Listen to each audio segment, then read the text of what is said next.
Uhali gani mtazamaji wa Default Media. Tunakushukuru bana kwa support yako, kwa sababu hujai kuchoka kabisa kutufuatilia. Hii hapa bana ni morning trip. Hii ni trip ambayo imeandaliwa kwa ajili ya kwenda kufanya charity.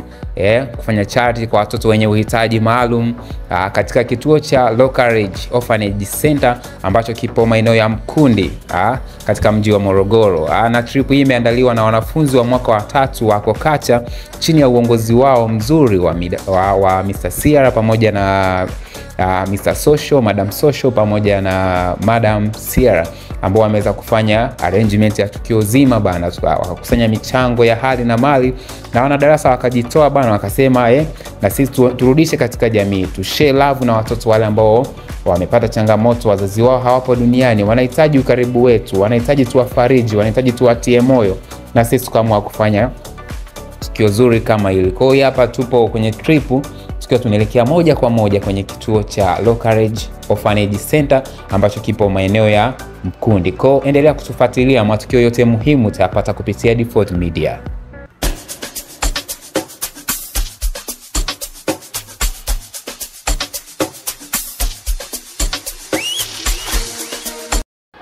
Naam, na hatimaye bana tukafika, na wageni wetu hawakusita kabisa kutupokea.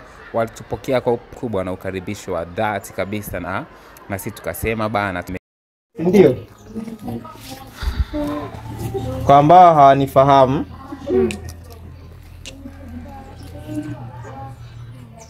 wote mnifahamu hapa, kuna watu pia wanifahamu. Naitwa Abubakari Abdallah Kasim, kiongozi wa maafa na sherehe kwa wanafunzi wanaosoma ufugaji wa wanyama maji na mimea, chuo cha kilimo cha Sokoine, mwaka wa 3 wanaotegemea kumaliza, si ndio? Niwashukuru kwanza kwa kutumia muda wenu mpaka tumefika hapa, si ndio? Tumefika salama, jambo la kumshukuru Mungu, na pia tumewakuta wenyeji, jambo lingine pia afanyaje la kumshukuru Mungu. Before hapa kuna wenyeji wetu tumekutana nao, tukawa tumeshatambulishana nao, lakini walikuwa hawajajitambulisha kwenu, si ndio? Wamejitambulisha kwetu. Kwa samanini kwa kweli wenyeji, naomba ni wasumbue kwa dakika moja, sababu mkiwa huko vijana wangu huko wengine ni wafupi kama mimi, pia kuna wengine hawezi ona. Kobi mkubwa, samahani sana. Ni dhambi kubwa sana kumsumbua mzazi. Lakini nitakuomba usogee huku, walau wewe japo na jopo yako, angalau kujitambulisha hata kwa uchache, vijana tuliokuja nao hao wafahamu. Karibu sana bibi mkuu. pita huko. Sogea kidogo.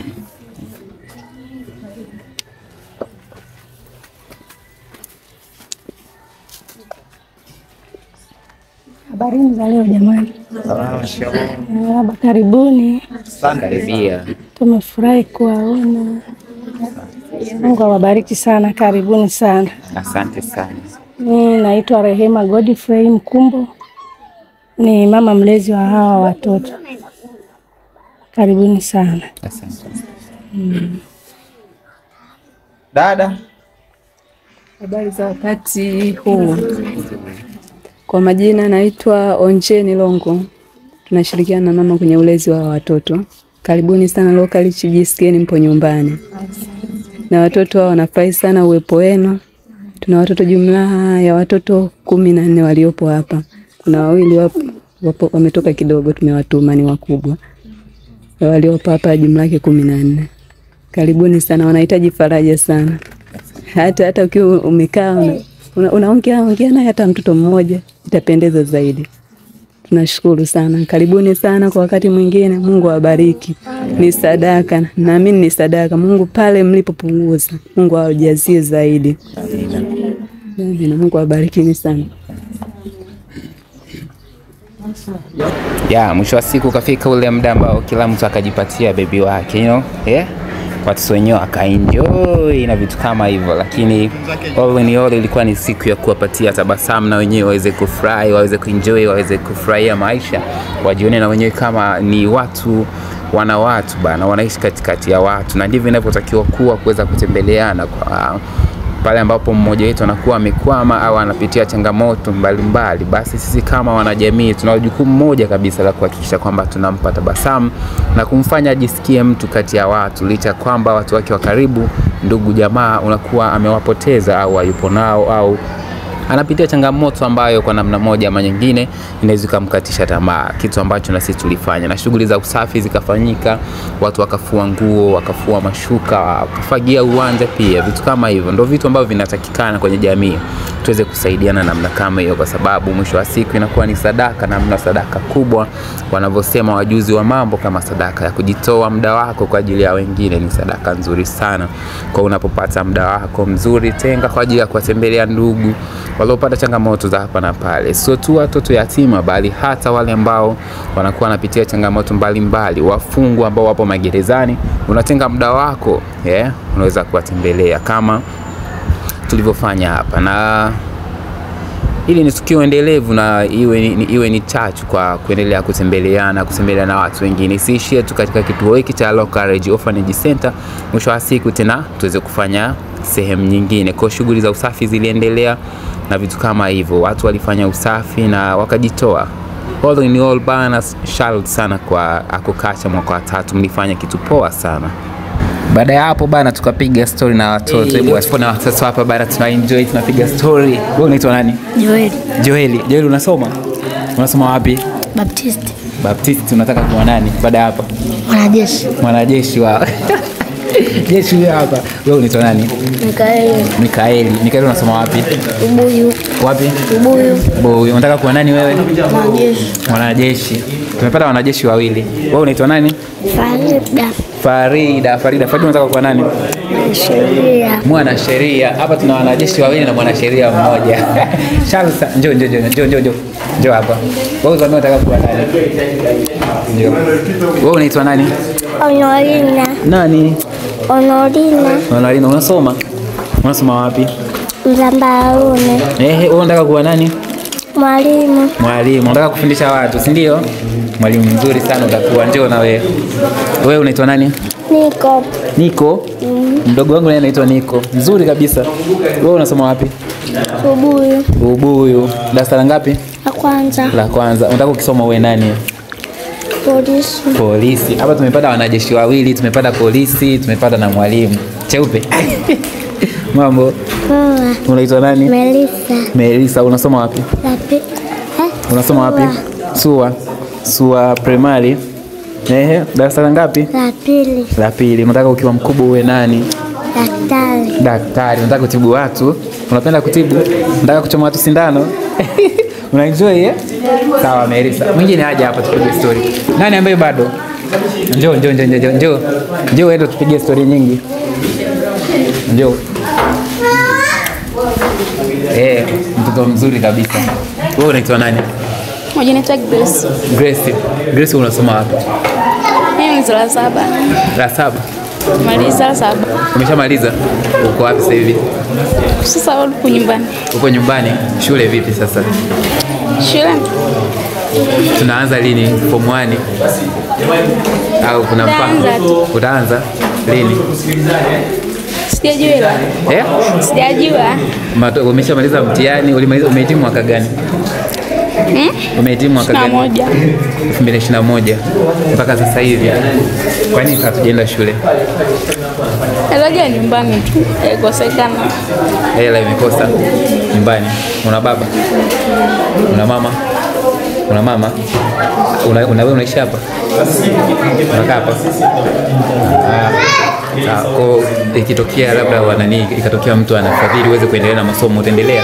Ndio. Unapenda kusome? Sana. Unataka kuwa nani? Unataka kuwa nani? Daktari. Rudia, umesema unaitwa nani? Grace ndugu wangu. Wadau. Yoyote ambaye atakuwa tayari kumsupport Grace anataka endelee kusoma bana. Amemaliza darasa la 7 sasa hivi mwaka 2021. Sasa hivi bado yupo. Aendelee na masomo. Kama ikitokea mtu kaguswa kidogo, Grace anataka asome, anataka awe daktari. Unataka kuchoma watu sindano, si ndio? Ndio. Ya basi Mungu akijalia kama ukiguswa, hapa ni Local Reach Orphanage Organization. Tumemkuta Grace amemaliza darasa la 7 mwaka 2021 mpaka sasa hivi hajaendelea na masomo yake. Ni hela tu imekosa aweze kuendelea. Kama ukiguswa, mdau ambao unatazama, fanya kitu. Ama nini? Vitu kama hivyo. Na wewe unataka kusema jambo?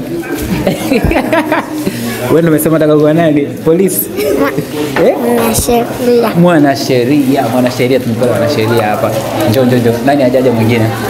Wanatosha. Sawa.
Basi bana, baada ya pilika za hapa na pale likatimia lile ambalo walisema wahenga wenyewe kwamba hamna lilokuwa na mwanzo na likakosa kuwa na mwisho bana. Na safari yetu kwa siku hiyo ya Ijumaa ikawa imefikia tamati bana. Na sisi tukaanza safari ya kurudi kwetu kwa ajili ya kuendelea na majukumu mengine ya kielimu zaidi ambayo tunayapata katika chuo bora zaidi cha Sokoine, chuo cha kilimo, chuo maarufu sana ulimwenguni kote, kinasifika kwa udahili wake katika nyanja ya kilimo pamoja na ufugaji. Na tulikuwa tumewaachia somo bana watazamaji wetu kwamba unapokuwa na muda wako, hebu jaribu kutenga kwa ajili ya kushare upendo na watu wenye shida mbalimbali, kwa sababu kwenye maisha sio wote tunaofurahi, sio wote tunafurahia maisha. Kuna ambao wanaona kama maisha yamegeuka kuwa fumbo kwao. Kwa hiyo sisi tuna wajibu sasa kama jamii kuweza kuhakikisha kwamba tunawapelekea tabasamu, tunaweza kuonyesha upendo ili kuonyesha kwamba wanaishi katikati ya jamii ya watu licha ya matatizo na changamoto wanazozipitia. Tunaonyesha kwamba bana, msichoke wala msikate tamaa, kwa sababu sisi yote hapa duniani tu waja. Matatizo tumeumbiwa wanadamu bana, tunawafariji. Kwa na wewe next time ukipata muda, hebu jaribu kutembelea watu, toa muda wako kama sadaka kwa ajili ya wengine. Ni kitu poa sana mtazamaji. Kwa next time ukipata muda, wewe jaribu kutembelea watu wengine, si tu watoto yatima. Kuna watu kibao, kuna wagonjwa hapo hospitalini, kuna wafungwa. Ukipata muda wako, tenga kwa ajili ya kuwatembelea watu kama hao. Kwa ni lesson ambayo tumewaachia sasa ninyi watazamaji wetu wa D4 Media. Of course mimi nitoe shout sana kwa viongozi waliofanya arrangement ya kila kitu, kwa sababu ikiwa ni kitu kizuri sana kufanya hivi kwa ajili ya kushare upendo na wenzetu. Shout ziende kwa Mr. Sierra, Mr. Social, Madam Social, Madam Sierra kwa arrangement nzuri haswa zaidi. Pongezi ziende kwa darasa zima kwa ujumla, kwa sababu walijitoa sana katika mchango wa hali na mali. Nasi jukumu letu kubwa bana lilikuwa ni kuhakikisha kwamba hupitwi na kitu, hupitwi na chochote, na hiyo ndio kazi yetu na ndio jukumu letu ambalo nyie mmetupatia, na sisi tumeamua kulipokea kwa upendo kabisa na kwa dhati. D4 Media tunakuhakikishia kwamba tunafanya coverage ya kila kitu. We out.